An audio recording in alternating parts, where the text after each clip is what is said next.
प्यारे बच्चों, आज हम हिंदी की व्याकरण से पाठ पहला पढ़ेंगे। इसका नाम है भाषा। तो आइए चलिए हम पढ़ते हैं। माँ, बड़ी जोर की भूख लगी है, बस 5 मिनट और खाना तैयार हो रहा है। बच्चा बोलता है मम्मा से कि मुझे भूख लग रही है, तो मम्मी बोलती है 5 मिनट रुक जाओ, 5 मिनट में खाना तैयार हो रहा है।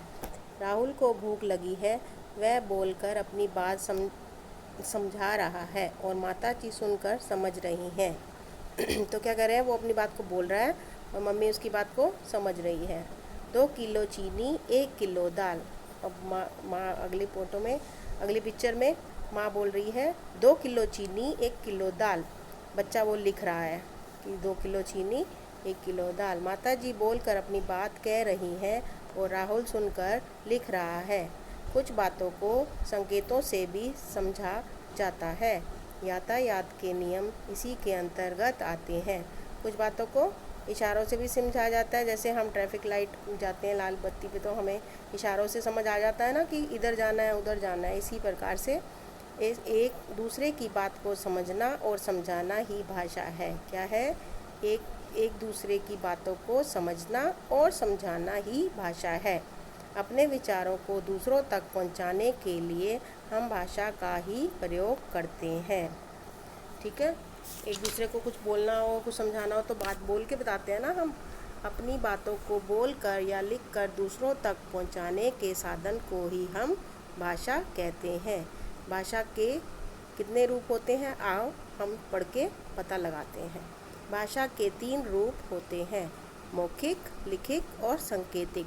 एक तो मुख से बोलकर जो बताते हैं हम, लिखित मतलब जो लिखकर हम समझा के बताते हैं लिखित में, और एक सांकेतिक मतलब इशारों से जो हम एक दूसरे को बात बताते हैं।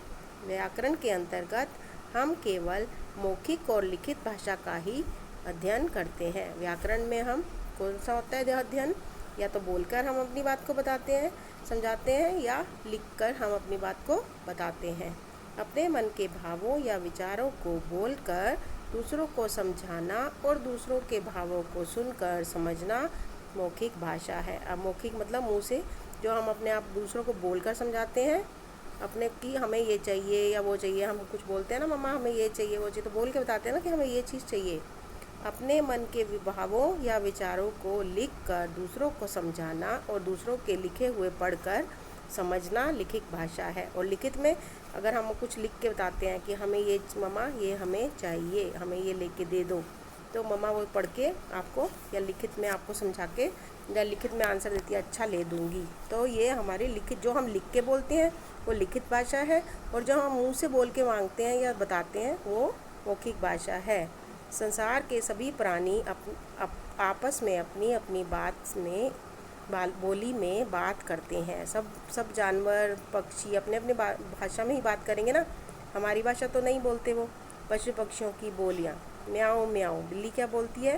म्याऊं म्याऊं। चिड़िया ची ची, कौवा काँव काँव, और बकरी मैं मैं। मगर उनकी बोली अथवा भाषा व्याकरण का विषय नहीं है। हमने क्या सीखा इसमें पाठ से? हमने मन की बातों को दूसरों तक पहुंचाने और दूसरों की बातों को समझना भाषा है। भाषा के कितने रूप होते हैं? भाषा के हमने ऊपर पढ़े थे 3 रूप होते हैं, मौखिक, लिखित और सांकेतिक। ठीक है, सभी प्राणियों को अपनी अपनी बोली होती है, और सभी प्राणियों की, पशु पक्षियों की, सबकी अपनी अपनी बोलियाँ होती हैं। तो बच्चों, इस पाठ को आपने पढ़ना है, तो पढ़ के 2 बारी आपने मम्मा को भी पढ़ा के समझाना है जो मैंने आपको बताया। धन्यवाद।